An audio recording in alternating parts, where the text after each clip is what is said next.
Bismillahirrahmanirrahim. Assalamualaikum warahmatullahi wabarakatuh. Selamat malam, salam sejahtera untuk kita semua. Yang saya hormati Ketua Umum Dikopin, Insinyur Priskianto MBA, yang tadi sudah sambutan. Ini kalau semua enggak saya sebut, waduh gawat ini. Ini kalau di kampung saya bilang orang gerot semua yang datang. Mas Bambang Korea. Anak-anak muda, situ Pak katanya, kenapa? Ikut podcast sama Mas Bambang. Wah itu digemari anak muda, oh Korea itu ya? Iya. Yang saya hormati Ketua DPD RI, sahabat saya Sultan Bahtiar Najamuddin. Boleh kasih tepuk tangan dong.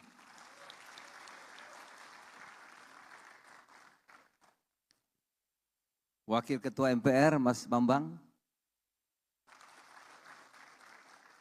Orang paling terkenal sekarang, Mas Bambang. Menteri Hukum, ini kadang-kadang masih ada hamnya, enggak.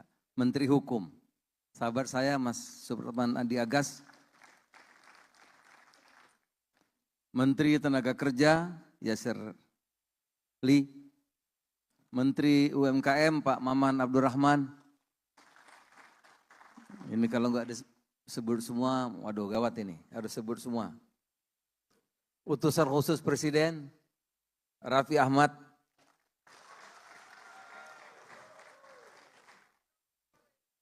Sahabat saya, Menteri yang enggak boleh ke luar negeri, padahal ngurusi urusan luar negeri, perlindungan tenaga kerja luar negeri, Abdul Qadir Karding. Menteri Koperasi, sahabat saya Budi Ari. Ya. Menteri Kependudukan dan Pembangunan Keluarga, Dr. Wihaji, ada enggak ya? Ada, oh ya. Itu apa lagi? Soalnya saya sudah pernah traktir makan waktu beliau jadi bupati. Menteri Lingkungan Hidup ada enggak ya? Oh enggak ada. Tentu Ketua Munas, Ketua Panitia, mana Haris Ruslimoti. Lama sekali ini. Udah banyak uangnya, enggak pernah ngontak lagi sama saya. Udah hebat. Enggak ada WA lagi.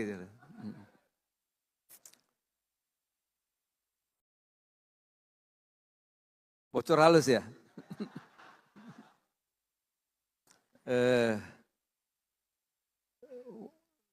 Para wakil menteri yang hadir, ada saudara saya, sahabat saya Ferry Yulianto. Ini lama sekali, ini juga berjuangnya lama nih Pak, lama sekali, saya tahu. Ya. Udah diperiksa segala dulu itu sering tuh. Ada Emmanuel, Faisal Reza, mana Faisal Reza? Nah itu, Faisal Reza ini orang baik sekali. Nelu, Saudara Pasar Ibu, Ridwan Hisam, dan ada senior kita di sini Pak Mudi PR.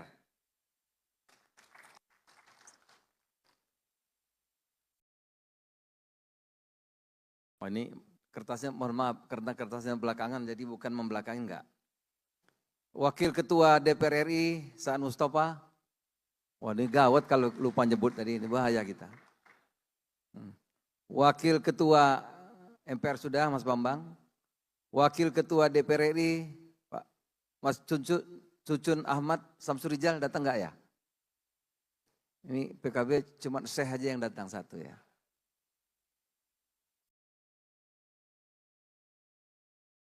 Ketua Fraksi DPR, ini bisa sebut pertama karena saya kenal kayaknya nih. Putri Zulkifli Hasan. Ini saya pernah kenal soalnya Pak. Kiai Habibur Rahman.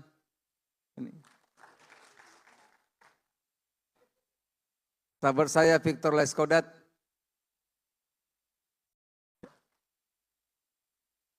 Syekh Zazilul. Ini Syekh nih panggilnya Pak. Ini kiai besar ini Pak. Kalau salah-salah bisa kualat kita. Komisi 3 Sari, ada Dekgam, fraksi PKS Saudara Abu Bakar Al-Habsyi. Siapa lagi? Sudah ada semua ya? Sudah semua Pak? Nah kalau sudah aman baru saya lanjut. Tentu seluruh pengurus di Kopin Pusat, provinsi, semua tuan-tuan, puan-puan. Waduh iya itu. Gawat ini. Jadi Bambang Haryadi, saya tanya putri saya, ini ada Munas, papi harus datang. Waduh kalau perintah putri gimana coba? Saya cuma tanya satu, calon ketua umumnya siapa? Bambang Haryadi. Oh oke kalau itu jadi.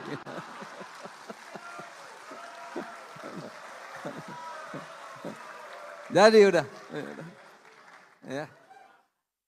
Udah. Iya kan? Cocok toh? Berarti selesai dong saya pidato.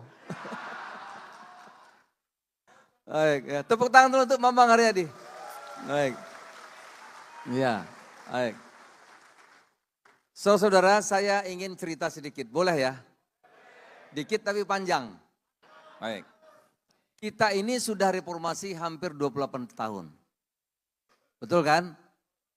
Kalau yang 40 tahun ke atas hafal, kalau yang 40 tahun ke bawah samar-samar. Gitu. 2 tahun pertama kita dipimpin oleh Profesor Habibie. Sukses luar biasa beliau. Tapi pada waktu itu pergolakan politik. Pak Habibie mampu menurunkan kurs dolar itu dari 16.500 menjadi 6.500. Tahanan politik dibebaskan. Tetapi politiknya tinggi. Pidato pertanggungjawabannya ditolak. Saudara-saudara. Karena pidato pertanggungjawaban ditolak, Pak Habibie tidak bersedia untuk dicalonkan presiden lagi. Waktu itu pemilihan masih melalui MPR.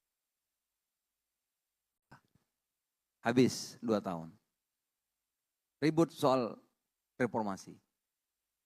Lanjut hasil pemilu PD Perjuangan. Mas Bambang menang. 30 berapa dulu Mas ya? 33 besar. Tapi belum mayoritas mutlak. Akhirnya poros tengah. Yang menang kiainya Pak Jazilul, Gus Dur almarhum. Kiai kita semua. Ya karena Gus Dur waktu baru pulang tahun 80-an yang nemani saya Pak. Masih baru datang dulu sewa rumahnya di Ciganjur. Saya temani lama tuh. Syekh Jazilul nggak tahu masih di mana pada waktu itu. Itu politiknya juga gaduh Pak. 5 tahun, belum 2 tahun Gus Dur jatuh, Mbak Mega naik. Politiknya tinggi sekali. Terus terang pembangunan agak terbengkalai. Kita menyelesaikan soal BPPN ya, Badan Penyihatan Perbankan. Waktu itu 5 tahun. Praktis 5 tahun tidak ada agenda pembangunan Pak. 5 tahun. Sudah 7 tahun.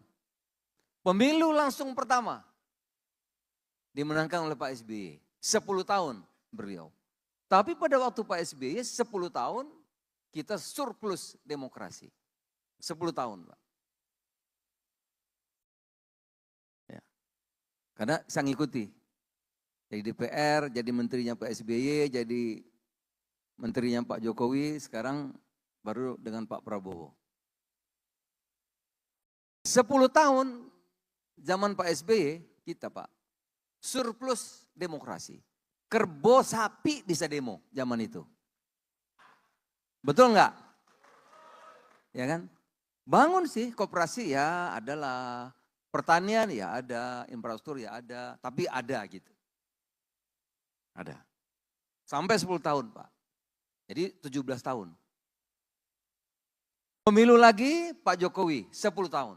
Nah Pak Jokowi 10 tahun pemerintahan bisa dikendalikan, tapi fokus utama adalah infrastruktur Pak. Hampir 40 tahun tol Jakarta sampai Jawa Timur nggak selesai. Karena itu mulai zaman Bung Karno. Mulai zaman Bung Karno tol dari Lampung sampai Aceh tidak selesai. Zaman Pak Harto terus nggak selesai. Tapi zaman Pak Jokowi selesai. Selesai. Tapi fokus kepada infrastruktur. Koperasi iya, pertanian iya. Tapi bukan top priority. Bukan, belum.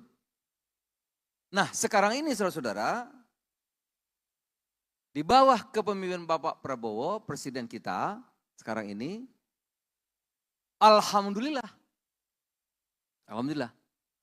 Ya. Top prioritas pertama beliau adalah pertama swasembada pangan dan koperasi. Nah.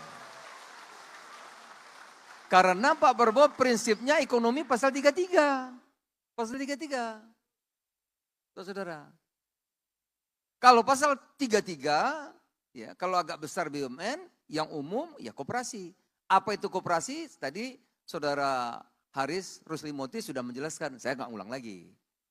Kepanjangan nanti kan. Jadi ini menjadi fokus top prioritas programnya Pak Prabowo. Swasembada pangan dan koperasi. Oleh karena itu saudara-saudara, presiden kita Pak Prabowo ingin Indonesia ini bersatu. Setuju enggak? Oleh karena itu beliau semua mau dirangkul. Udah terlalu lama kita ini ribut soal politik. Ya sudahlah kata Pak Prabowo, nggak apa-apa. Partai banyak, ini banyak, nggak apa-apa. Tapi kita bersatu. Bersatu dalam keragaman, kan itu kan khas Indonesia. Oleh karena itu Pak Prabowo, Pak Presiden kita berusaha sekeras mungkin menyatukan kita, saudara-saudara. Saya kalau ngomong ini soheh, karena saya 15 tahun ikut Pak Prabowo Pak. Jadi ya hampir betul lah kira-kira. Nah, jadi ingin sekali kita ini bersatu Pak. Saatnya kita bersatu membangun. Itu. Saatnya kita membangun. Pak, saya cerita sedikit. Saya baru 2 bulan jadi Menko Pangan. Ya. Kita ini merawat yang ada. Kita harus akui Pak, zaman yang bagus jangan Pak Harto kita bilang bagus dong. Iya kan? Koperasi menurut saya zaman Pak Harto bagus.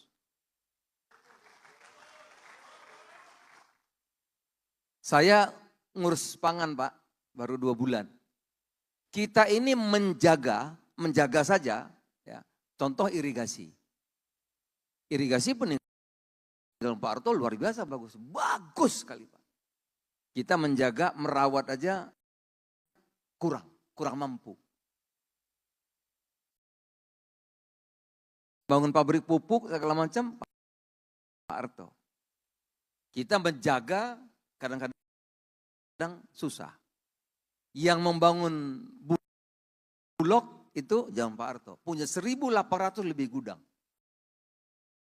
Sekarang tinggal 1.500 sekian.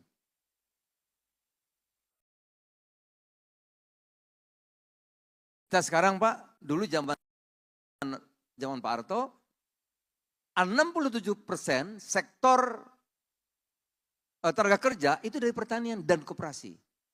Mungkin lebih. Kalau digabung koperasi mungkin lebih.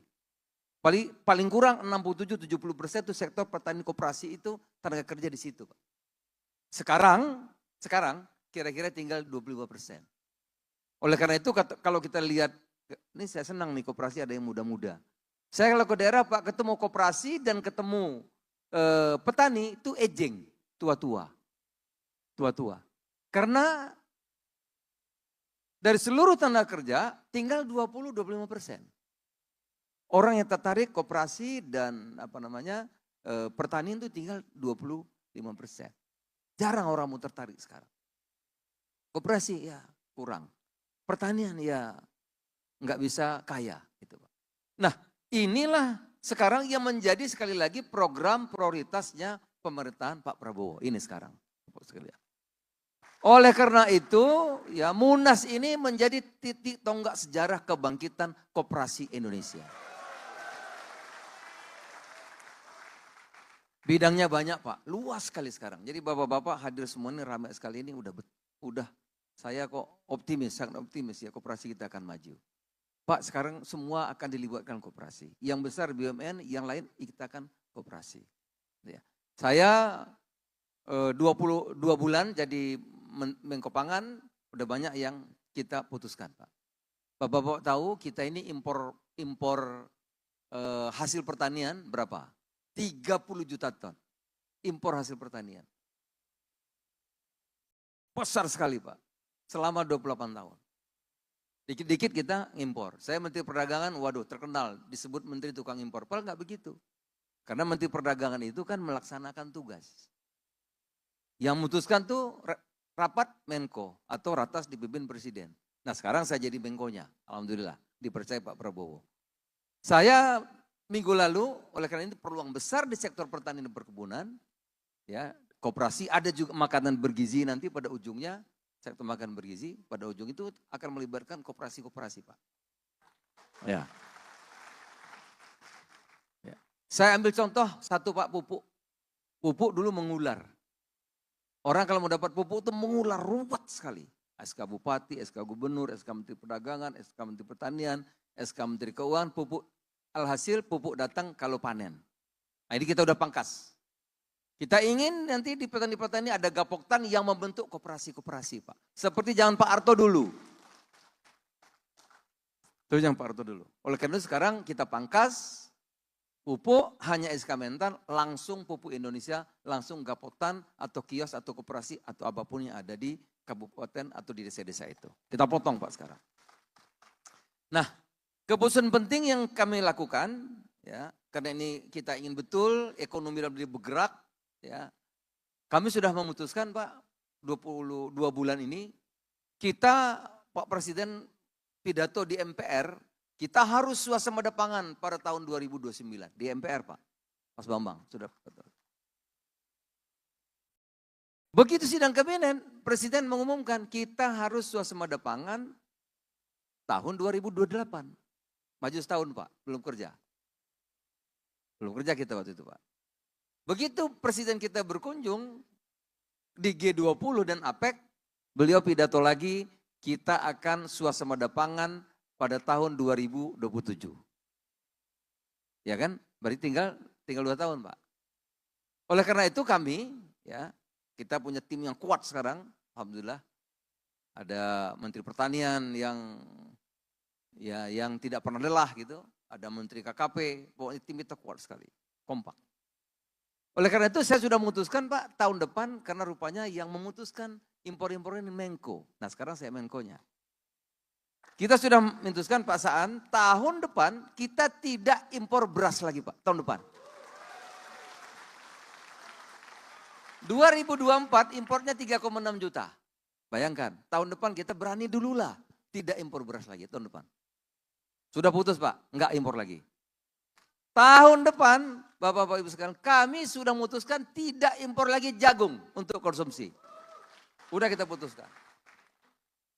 Tahun depan kita sudah tidak impor garam lagi Pak, tahun depan. Kita putuskan. Dan tahun depan kita tidak impor gula lagi untuk konsumsi. Jadi sudah 4 item. Semangatnya begini Pak. Jadi besok kalau terpaksa jangan saya dimarahi. Kita semangatnya kita bisa dulu. Kita bekerja keras dulu Pak. Kerja habis-habisan dulu. Nanti kalau udah 6 bulan kurang baru kita pikirin. Kalau dulu semangatnya enggak. Wah kita kan enggak punya, impor aja dulu. Gitu. Kenapa kita lakukan gitu? Begini Pak. Filosofinya kita ingin, Pak Prabowo, Pak Presiden pesan kepada kita ingin menjadi negara maju selambat-lambatnya 2045. Karena kita punya bonus demografi. Kalau 2040 lewat, sudah. Kita terperangkap menjadi negara berkembang. Gitu. Jadi kita punya waktu kira-kira 13 tahun, 15 tahun paling lama. Gitu Pak. Nah filosofinya Pak, kalau semua kita mau cara mudah, sudahlah kalau orang susah, Kalau kita nggak punya, kita impor aja. Impor aja Pak. Nah nanti kalau rakyat susah, sudah kasih. Kita kasih aja bansos. Kasih bansos, kasih uang 600 ribu. Ya kan Pak? Kasih bansos, kasih 600 ribu, apa yang terjadi? Nah, rakyat kita kan males. Dapat uang 600 ribu, ngimpi jadi orang kaya, ikut judol. Iya kan? Nah filosofinya Pak, mendingan kita kasih kerja. Betul nggak? Ya, makanya koperasi-koperasi di daerah-daerah harus tumbuh. Kita biar rakyat kita kerja Pak, bekerja. Dan rakyat itu rajin, mereka pekerja keras. Petani-petani itu adalah orang pekerja keras terbaik di dunia. Cuma dia minta satu. Kalau Bapak ketemu petani, tanya dia mintanya apa? Minta hasil pertaniannya dibeli dengan harga yang bagus, yang tinggi, yang untung. Itu saja. Nah oleh karena itu sekarang kita transformasi Bulog, ya, agar Bulog nanti bisa membeli harga gabah 5.500, jualnya boleh Pak 4.500. Rugi 1.000, itulah namanya subsidi. Jadi petaninya untung banyak, negara subsidi 1.000, kalau 3 juta baru 3 triliun Pak. Beras dibeli, kita lagi tunggu ratas, lagi minta ratas dengan Pak Presiden. Ya, saya sudah mengusulkan beras dibeli dengan 7.000, antara 6.500, 7.000 gabah. Berarti berasnya antara 12.000, 13.000 diberi dari penggilingan di desa-desa. Koperasi-koperasi nanti dibeli berasnya antara 12 sampai 13.000.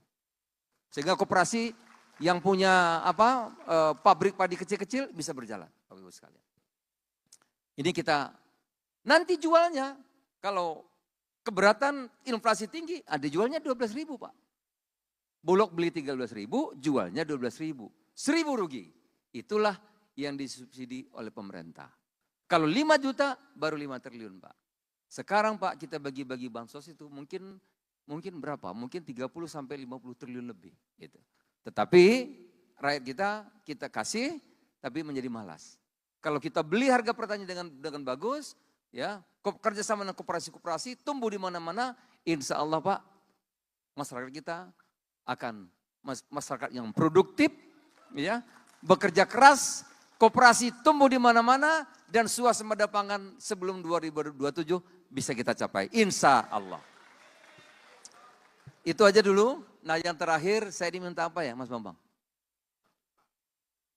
Membuka. Buka. Baik. Dengan mengucap bismillahirrahmanirrahim, dengan resmi saya membuka Munas. Mohon maaf Bapak, mohon maaf untuk bukan maksud memotong, tapi kami ada gong Pak, biar lebih seru lagi Pak untuk acara pembukaannya ya Pak. Luar biasa sekali. Tapi terakhir saya pantun dulu. Baik Pak. Boleh pantun dulu kan?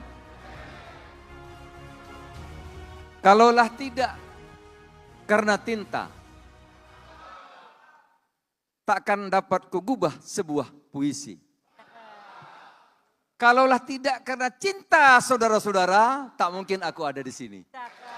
Luar biasa, terima kasih Pak. Terima kasih. Assalamualaikum warahmatullahi wabarakatuh.